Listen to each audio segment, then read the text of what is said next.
बाजार में इलेक्ट्रिक गाड़ियों के ऑप्शन अब काफी बढ़ गए हैं, लेकिन जो बजट में आ जाएं ऐसी इलेक्ट्रिक कारों के ऑप्शन अब भी कम है।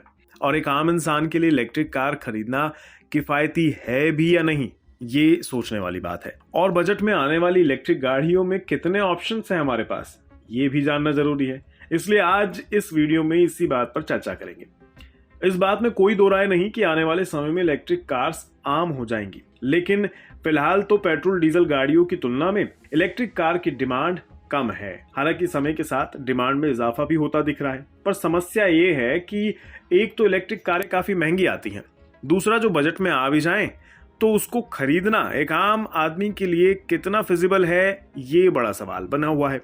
क्योंकि कुछ बुनियादी दिक्कतें एक इलेक्ट्रिक कार को खरीदने के साथ जुड़ी हुई हैं, खासकर भारत जैसे देश के लिए, जैसे चार्जिंग की व्यवस्था का कम होना, ईवी की कीमतों का बजट से बाहर होना, बजट में आने वाली ईवी में गाड़ियों के ऑप्शंस का कम होना, और ईवी की बैटरी कितनी लंबी टिक सकेगी, और सबसे जरूरी बात, खरीद तो ली जाए इलेक्ट्रिक व्हीकल, पर बेची कैसे जाएगी, इसकी कोई रीसेल वैल्यू भी देगा या नहीं। यानी सवाल बहुत है।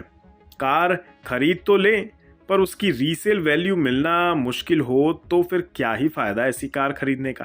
क्योंकि एक पेट्रोल और डीजल गाड़ी को खरीदने के बाद 15 या 10 साल की कार की लाइफ के हिसाब से उस कार की रीसेल वैल्यू आप आंक सकते हैं। लेकिन एक इलेक्ट्रिक कार को खरीदने पर एक समय के बाद कार की बैटरी हर हाल में आपको बदलवानी होगी। अब जाहिर है किसी इलेक्ट्रिक कार का मेन पुर्जा तो बैटरी ही होती है, और उसका बदलना किसी नई कार को खरीदने जैसा हो सकता है।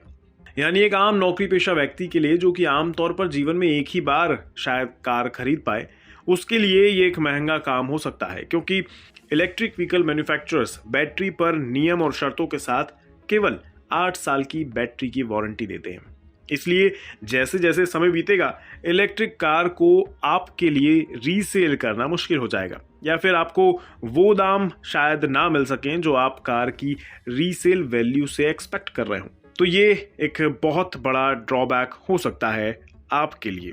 लेकिन हो सकता है एक आम इंसान ये भी सोच ले कि अभी तो नई कार खरीदी है, फिर बेचने की क्यों सोचें, एंजॉय करते हैं इसे। सही बात है, लेकिन एंजॉय करते करते एक और बड़ी समस्या का सामना आपको करना होगा, और वो ये कि आप अपनी इलेक्ट्रिक कार से केवल घर से ऑफिस और ऑफिस से घर तक आना जाना ही कर पाएंगे।